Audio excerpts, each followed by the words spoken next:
Well, welcome to the very first Trekzone.org interviews podcast. We're going to do this monthly and have a chat to anybody and everybody from science fiction. First up this month, Larry Nemecek joins me from the PAC TV studios in Los Angeles. Larry, thanks so much for your time.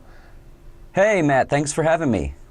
Now, you got started in Star Trek back in the early 90s, writing the Next Generation companion.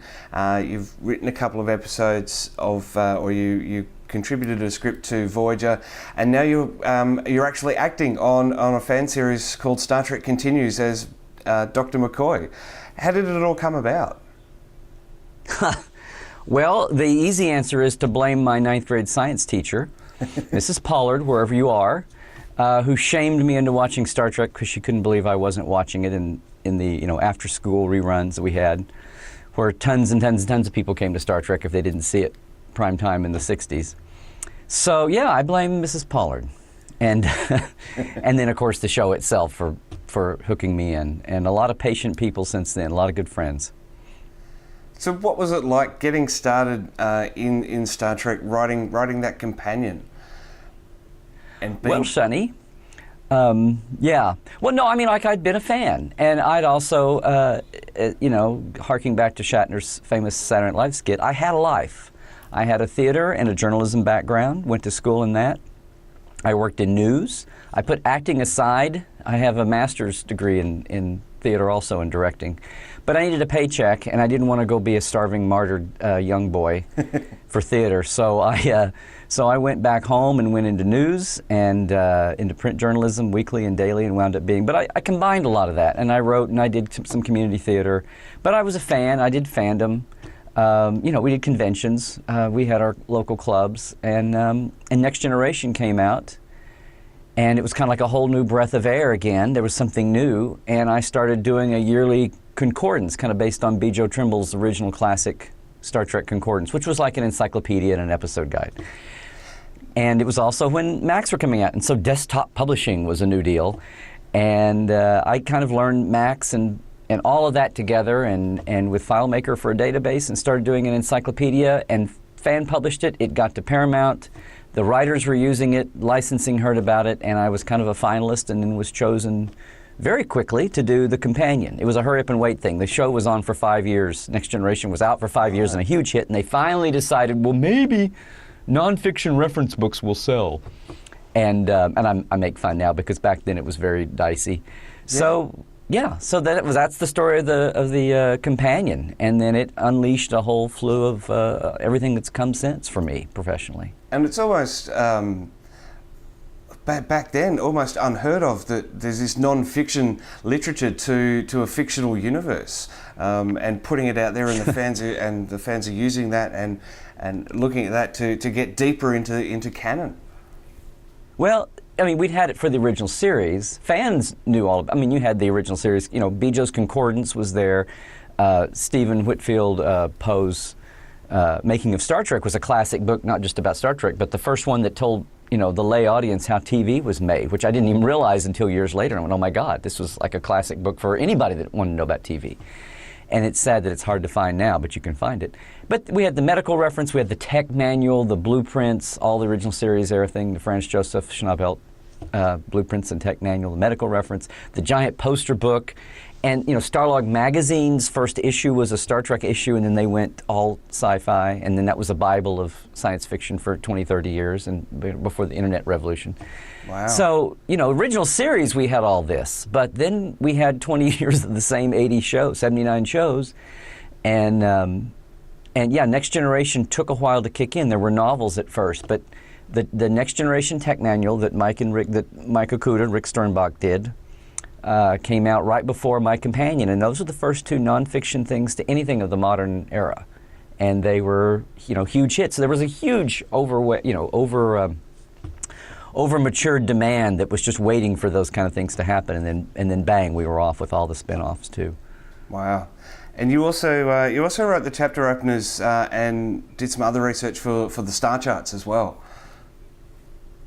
Yeah, well, see, the whole thing with the star charts and stellar cartography is coming out this holiday season from 47 North and Amazon, and publisher near you.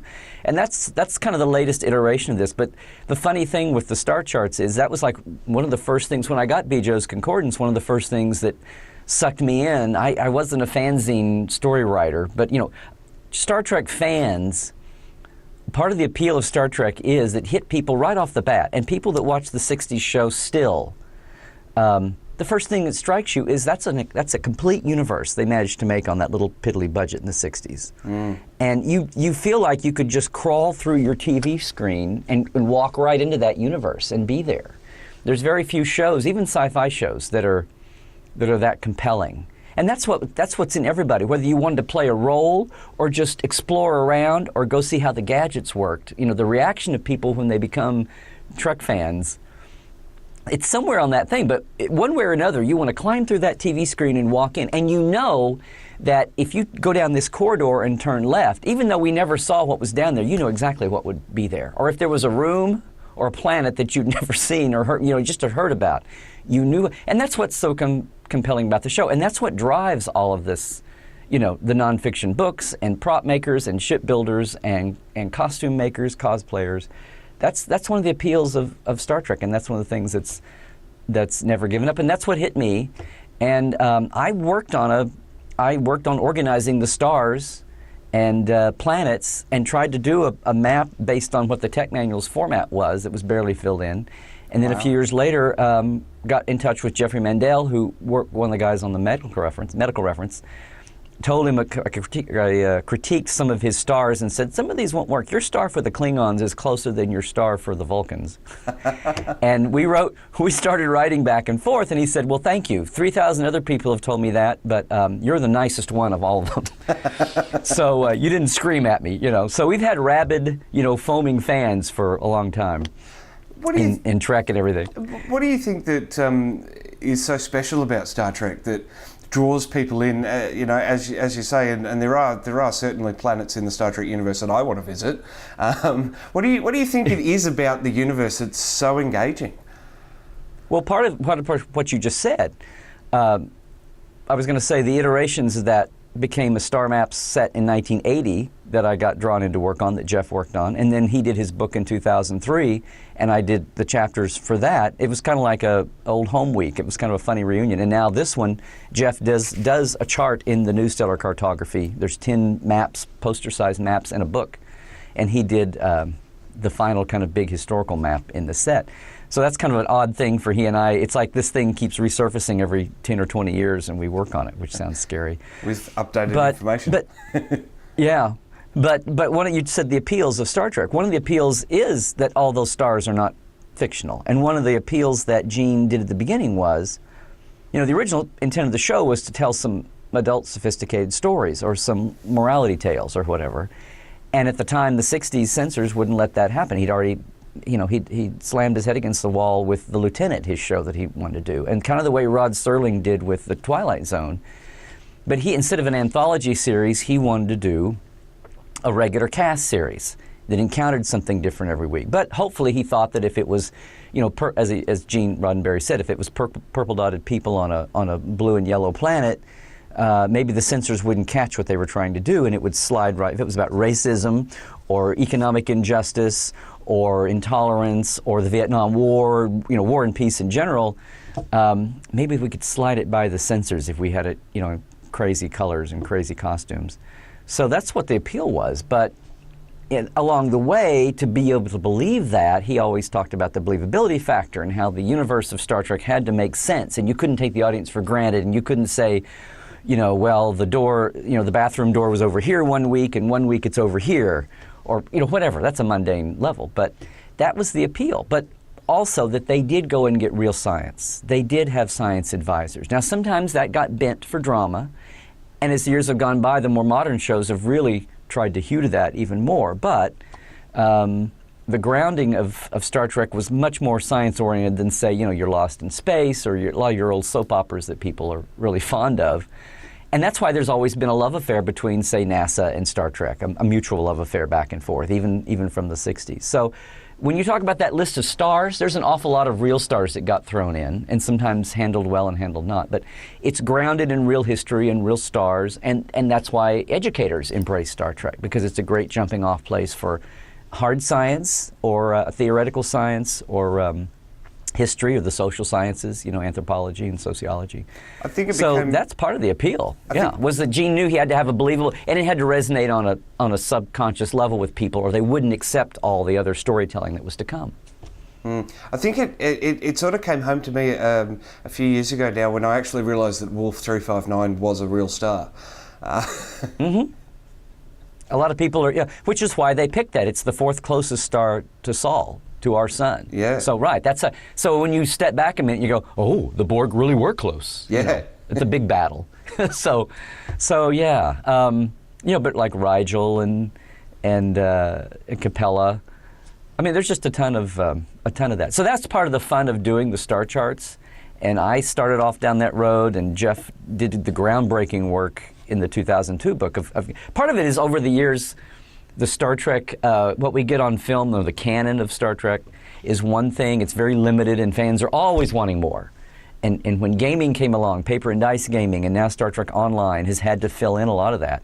The aired shows, even though there's 730-something hours, 737, 39 hours, that's an awful lot. But then there's some details that we know every square inch almost of one of the Enterprises, but another ship or a lot of planets, a lot of people's cultures, we don't know that much, and so people want all that detail, which is another fuel for why people love the nonfiction, and why sometimes there's this whole spectrum of when you step off the solid ground of aired canon and you get into the mushy, there's like the spectrum of canon when you really get into Star Trek fandom, and people take all that very seriously. And if something is licensed, officially licensed by Paramount or now CBS, there's a lot of thought that goes into it, and some brain trusting that goes on, whether it's one of the novels or whether it's one of the basic background books.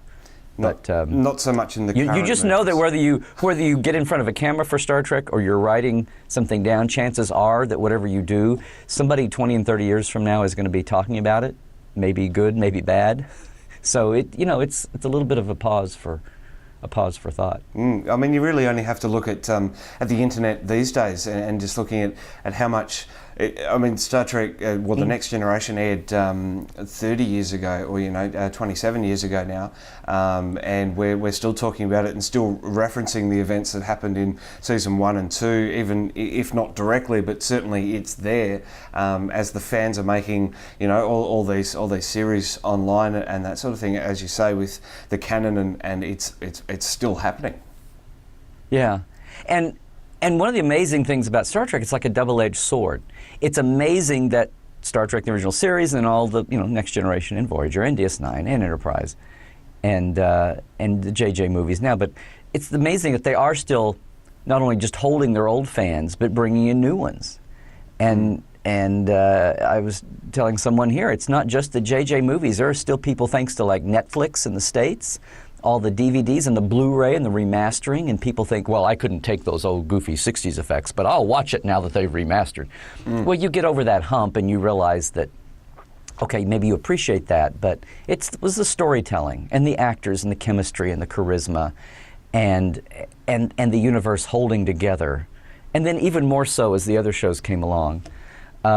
You realize that's all the appeal, but those fans stay there. But the downside of that is that we have fans who are just now coming into the family, into the Star Trek community, who don't have the context, and maybe they do kind of knock down the 60s shows, even still, because of the 60s production value or the 60s acting style or look or whatever. Or because if it's not a widescreen format, if it's only still a 4:3 ratio, they can't take it seriously or whatever. But that you get over that hump. So the only thing I feel for fans now is that all the Star Treks are a wall of DVD boxes, and this one was made in the 60s during Vietnam and the race riots, and in the 80s there's a therapist on the bridge, and people make fun of that, but it's like, well, people were looking more at mental health issues. And and DS9 was a darker, grittier show, but it was all made before 9/11, and that was very prescient. And so people lose the context of when the shows were made, and that's hopefully something that I try to do when I talk to, I used to think that everything was so old as Star Trek, and who needs all this dusty, moldy old information?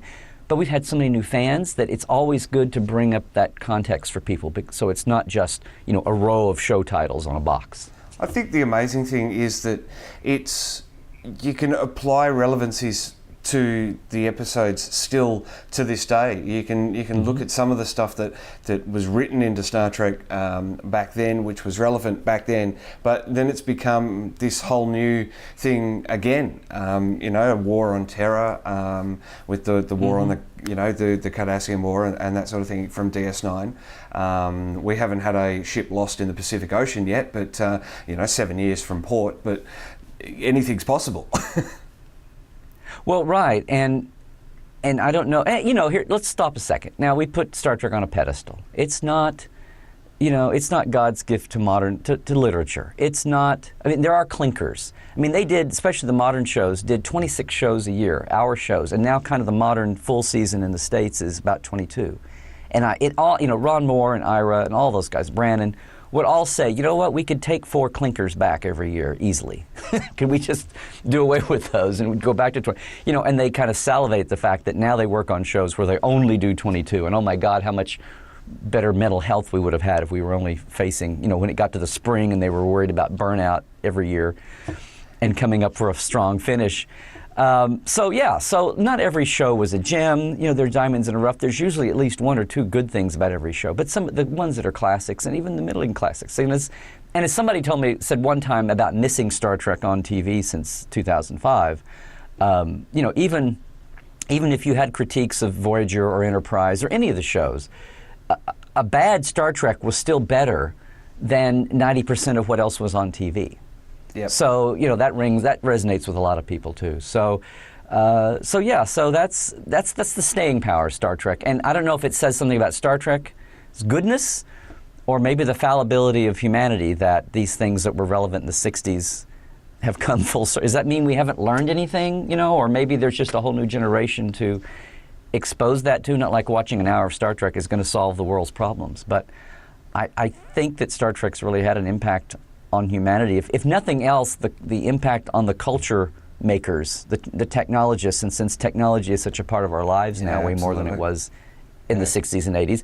If nothing else, and we always talk about flip-top cell phones, but everything, pads, tablets, medical, the guiding principle of medical technology design, and weapon. You can't read a science article about some kind of new conceptual breakthrough without the writer of the story, the journalist, thinking that he's going to ground people by using a Star Trek reference. Maybe occasionally a Harry Potter for cloaking devices or whatever, even though I've obviously forgotten about the Romulans. But but just watch your mainstream media. How many references like that? They start off with Star Trek as a springboard to get into the newest breakthrough toward a transporter or toward phasers, or it's amazing. Now, for 7 years, you were also the managing editor of Star Trek Communicator magazine, and you've also been you were also a contributor and producer on the official website until that was sort of closed down and just became a shell like so many other websites. But so being behind the scenes as well and taking in all this information, what was that like? To be looking after these publications for the fans. Well, and I should mention that StarTrek.com is been revived the last 2 or 3 years, and is still a slightly different business model, but still blowing and going. And I've gotten to contribute to the modern StarTrek.com too. But I've just always, if I've been successful in this, and of course there was a lot more to talk about when we had 1 and 2 series going at a time with a movie every couple of years. It's been a little bit more fallow time as far as what Hollywood is cranking out. But I just have always approached it by what I wanted to do as a fan. And when I was a younger fan, I just remembered seeing what I saw, but I also had questions, and I see things that people weren't asking about. And it wasn't like, how fast is Warp 7.4? It would be, what about this? Or did you ever think about going down this path? Or just knowing what I didn't know, blind spots that I found out later about, like, oh, you almost went down this path, but it became this instead. Wow. Or did you ever consider this? I mean, just those kind of questions, whether it was in technology or story writing or just, the Star Trek conceptual universe canon. The things that I always wanted to ask. So bit by bit, when I got the chance, when the door opened with the companion, and originally I was just trying to encyclopedia a concordance, and I did every year.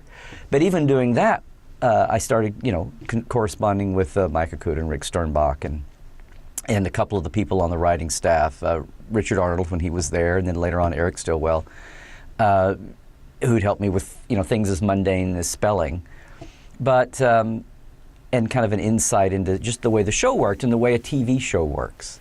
So that when I got the chance to write the companion, and I had known Steve Whitfield's book, that was kind of my guiding yardstick, the classic making of Star Trek, and then Bijo's Concordance. But I needed interviewing. I needed the behind-the-scenes information for the companion, and they wanted it like in 3 months and then 6 months. So I went back to my files and did some quickie interviewing, and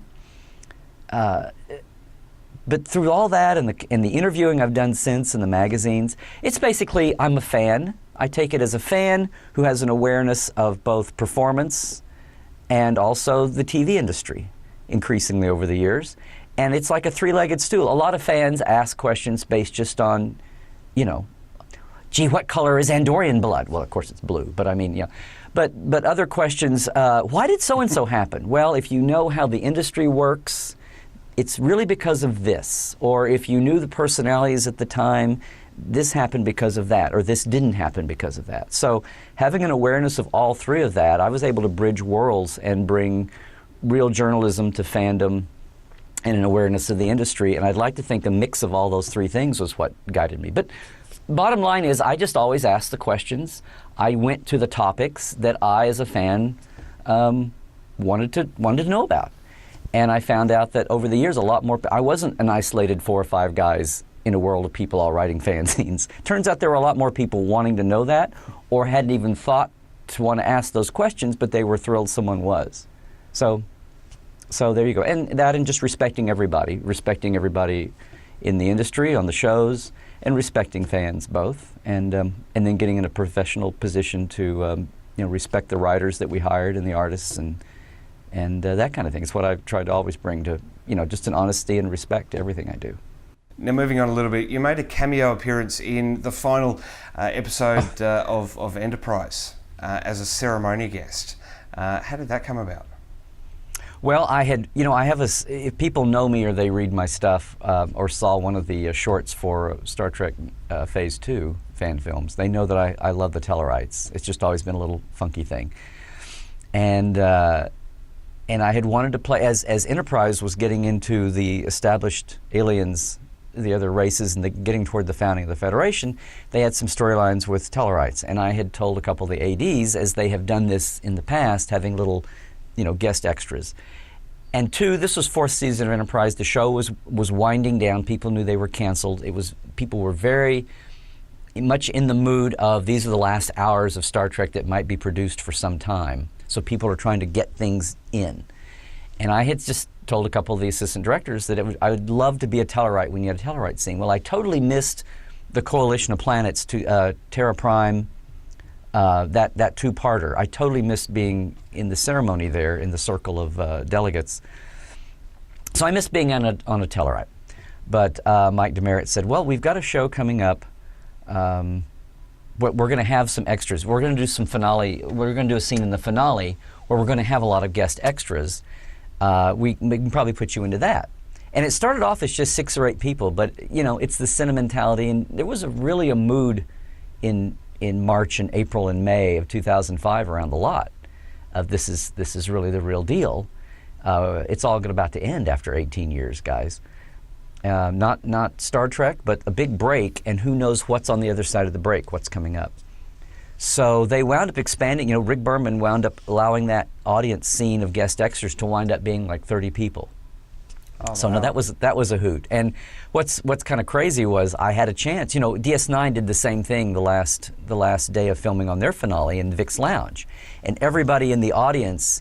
There's cast members, a lot of the alien actors out of makeup, all the stand-ins, the writers are all in that scene, a lot of the show staff, and I was kind of stupid and naive and didn't jump in and do the same thing then. And Ira later on was like, "Why didn't you do that then?" And I'm like, I didn't know. And Voyager didn't really do a moment like that. So it was even though there's a lot of controversy about the last episode of Enterprise that's been acknowledged by Brannon Braga, on the writing bits of it, some of the episode is really cool, and Archer's speech, and that scene with all those people, those guest extras, is kind of cool. So it was a cool day, as she did all the time. Majel came down with Rod on the last day of shooting all the shows to say hello and thank you to everyone. She's not involved at all in the day-to-day running of the shows. But when it's a kickoff and then when it's a finale, that was kind of a custom of hers, and she was still up and going in 2005, and she came down, and that was kind of a moment for everyone there to see her and have her talk to the assembled cast and crew and all that larger than normal stage audience that day. So that was cool. And I have a lot of good, and then I hung on to the end so I wouldn't repeat the mistakes of the last day of DS9. And got a lot of talked to a lot of people and did a lot of photography as that day went along, and just knew, when you had that sense of things are ending, and there's not another show coming along in the fall, we're not just cranking things out, that this is really it. You'd take advantage of it. So yeah, a lot of sweet and bittersweet memories come back from that time. Seeing all the within a 2 or 3 weeks, seeing all the sets crated up on the backs of trucks was kind of that was a bittersweet moment too. I could only imagine what that must have been like. Yeah. Just to have all that there. Now, what I do have to ask, what did you think of these other voyages, the final Enterprise episode? Well, I hated that they killed off Trip, and I know what Rick and Brannon were trying to do, and I think they've since realized that maybe it wasn't the best way to do it. And I remember even at the time, Jonathan and Marina were saying, we're kind of intruding on their space here, aren't we? We've had our time, and we're doing our movies. We did our movies, and it was on top of the bittersweetness of ending. Then to have it be an ending that way, that was a vibe that what the fans' general reaction to the show was. That was already happening. It was already happening on the lot. That was happening on the sets too. And I mean, no one blamed Jonathan and Marina. That was the show was written, and they agreed to do the bit. But there was kind of and there was already a sense of the two-parter where you wind up with the founding of the Coalition of Planets, and you have that nice sweeping shot of Archer and his crew, and they get their time, they get their spot in the spotlight, especially since their show is only running 4 seasons and not 7, which then you go back and realize the original series only ran 3, so Enterprise may not be as failed a show as people sometimes kick it onto the run. It's like we've come full circle in perception of Star Trek, because the original series was thought to be a failure in the industry, even though it went 3 years, and that meme. And then that's kind of been hung on Enterprise a little bit, except by, as Doug Drexler we talked about recently, aside from all the new fans who have come to Enterprise and don't know they're supposed to hate it, and they enjoy it. So there you go. But yeah. I just wonder, Larry, whether it was almost writer's fatigue in the end, because there had been Star Trek on air continuously since 86, 87, that they just had gotten to a point where it was time for a break. And the 4th season was probably the best of Enterprise, and it was the last of Star Trek TV to be produced so far. But yeah, I just sort of feel that maybe it went on too long, and Paramount were trying to do too much. Yeah, and I will give Rick Berman credit. That wasn't his doing. It was the studio. When you have a hot thing, unfortunately, the tendency in Hollywood and in a lot of industry is that when something hits hot, mine it to death. And I remember Rick used to say, I get worried that we go to the well one too many times. And I think one thing that people say, if nothing else, in hindsight, that as much as everyone loved Star Trek, the success of Next Generation begat not just one but two spin-offs at the same time.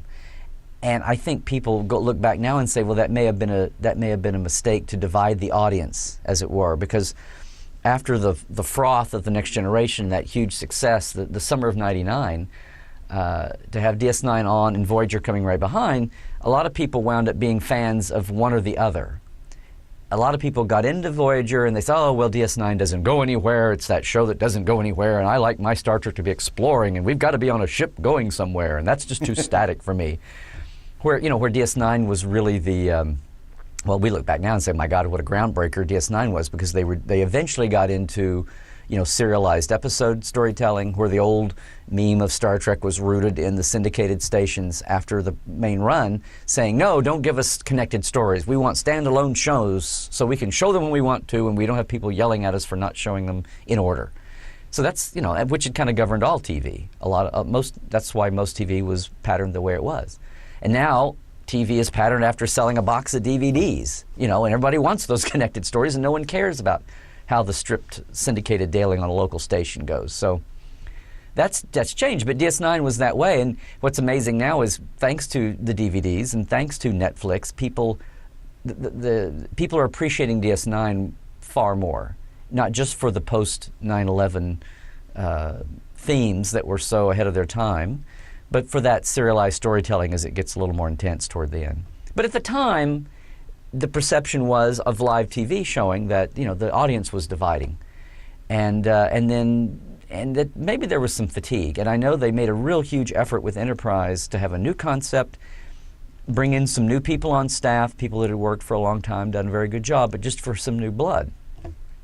And maybe it was just too much to overcome. Maybe if they'd shaken up the staff, or maybe if Rick and Brandon had stepped back a little more and let more people run earlier on. It's all hindsight now, but absolutely. But it's sad that really the writing was on the wall. People look at the irony of Enterprise is that people go, how could you cancel it when the fourth season was getting so good? Well, the writing was on the wall, second season, and then for sure third season, and the fourth season was just an extra few episodes bought by the grace of God and the Paramount TV studio with UPN Network. They upped their budget, and they bought that last season to have about 100 shows, the old traditional syndicated, you got to have 100 shows to syndicate kind of meme. And, so it was like on borrowed time. And there wasn't an explosion in the ratings, so, they waited and waited, and it was sad. I remember they were doing part 2 of Inter Mirror Darkly when the word came down that, no, it's for sure, we're done. So from Inter Mirror Darkly 2 to the end of the season, those last 6 episodes or whatever, we're done under the knowledge that the show wasn't coming back, and that all of modern Star Trek was going to be at an end, and no one knew what Star Trek was going to be. The perception was that people were tired of it. I think it was more about, they talked about franchise fatigue. I think it was more producer fatigue, to be honest, because that was right at the same point when you had all the fan films exploding and technology coming along, and people could do a movie on their laptop. And it was sad that we had that break. But the perception, not among fans, but among Hollywood and the suits and the people with money that ran the networks, was that Star Trek was old and tired and needed to go away and rest a while. And I don't know that that's totally true, but that's what we got. And I think I actually remember 2005 was sort of the start for me to be online and on the internet and discovering this whole universe, that there are a whole world of Star Trek fans out there and discussing it. And there's the forum Trek United, and they had the Save Enterprise campaign, and I remember that they actually pulled together $1 million for a 5th season, and that's sort of happening again. I know Doug Drexler's sort of involved with the Bring Back Enterprise campaign again. Do you see Enterprise returning for a 5th season, or if they were to go down the TV route again, they would do a whole new series? Yeah. Well, welcome to some of fandom's current modern debate topics. What does new Star Trek in the future look like? It's really an intriguing idea. And just to clarify, what Doug is doing, has lent his name to, was a campaign that got started after Arrested Development came back as a Netflix series. And again, the whole concept of Netflix doing original programming I just wish we had it down here in Australia. Yeah, but I mean, and it blew people's minds this year because you had Emmy nominations for Kevin Spacey's series House of Cards, which was not on a network or a cable network. It was on Netflix, and it was a quality show that garnered Emmy nominations, and that that blew people away. So. Just here again, here's the concept of something new. Just as syndication was, as the cable networks have been over time. The other thing that's interesting that would have maybe retold the story about the Enterprise meme, the current thinking, just like with the original series. The old thing was, well, they were never hit the ratings, and if we'd had demographics back then, instead of just raw numbers, that the original series would have been looked at as not a ratings loser, and NBC might have renewed it. And there's been new research, and new Nielsen's uncovered by author Mark Cushman in his These Are the Voyages book, where Star Trek, the original series, was winning its hour or its half hours, number 1 or number 2 in the slots all the time. It was just NBC got crossways with Gene and just wanted to get rid of him finally. We're tired of envelope stretching. And there's a little bit about that with Enterprise. Back during Enterprise's run, people weren't giving a lot of credence to, DVRing. And the time-shifting ratings. And, Enterprise was on a crippled little network. What people don't realize is the fact of actual viewers, the first year of Ron Moore's, rebooted Battlestar Galactica on Sci-Fi Network here was the last year of Enterprise. So they overlapped a year. And the perception was that Enterprise was kind of limping home and got canceled, whereas Galactica was this huge new series that exploded on the stage, and everybody loved it, and that's all very true. But in raw numbers, Enterprise was actually it was a big fish in a small pond. Enterprise was a large fish in a small pond, and I'm mixing my metaphors. The point is, Enterprise was still getting 1 million more actual viewers a week than Galactica was in its debut season. But the perception was that Galactica was this huge hit, and Enterprise was this, was the air was going out of the balloon rapidly. So the perception there was that was the ratings. But what was being discounted at the time was the amount of people TiVoing or DVRing Enterprise. And it was like one of the top 5 shows that was happening to. Now people give a lot more credence to the DVR recording of shows, and they factor that into popularity and the whole money end of it, because money's what's fueling all this. So that's a perceptional thing that's changed now too. So a new Star Trek, the Netflix campaign is kind of a mind-blowing thing to be on Netflix. The idea that all the cast would come back and do it hasn't been that long. Some of the sets may still be in existence, that they might just green screen some of the lesser used sets and some of the planets. That technology is available. That's all really interesting. Whether CBS would let go of it. Hasn't it? Sorry? It's gotten so much better. The green screen technology, the CGI effects. It's not. You don't require thousands of or millions of dollars of computer server farm equipment to get stuff done. You can use a domestic home computer and render out pretty good. Well, there's a lot of programs where, like, instead of having me really looking out over the observatory here in LA, that they would actually just put insert a picture behind me. So exactly. So given the it's only been 7-8 years, but again, it's been 7-8 years, and technology, as we all know, has changed. It changes on our laptops and in our homes, much less for Hollywood. And what you could do as a series that way is mind-boggling. Now, the bottom line could very well be how hungry is Netflix for that?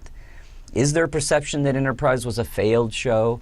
Or would something change their minds? And then, the ultimate thing is, would CBS let the concept go to be dealt with that way?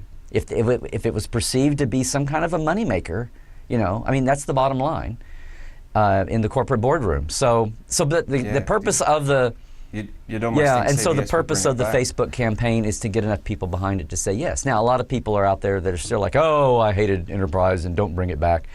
Larry, we are just almost out of time, but one last thing I wanted to chat to you about is your role of Dr. McCoy on the new Star Trek fan series, Star Trek Continues. You've just had a Kickstarter campaign and raised a bit of money for the next episode. How did that all come about, and what's it like portraying Bones McCoy? Well, anyone that knows me knows that McCoy's always been my favorite character. No one can do it better than Dee Kelly, who I got to know a couple of times, meet a few times, and interview.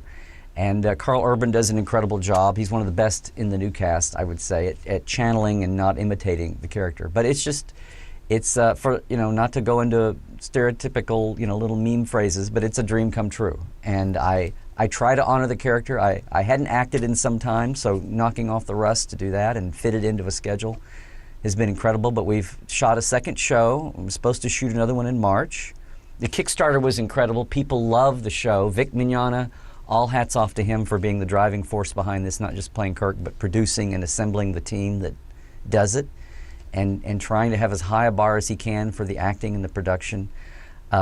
It's just touched a nerve. That we had this huge premiere in the thing that in Phoenix in May, and the thing that people said then and still say is, I feel like I've just come home. I feel like I'm a kid again, and I've just run home after school, and I found a lost episode.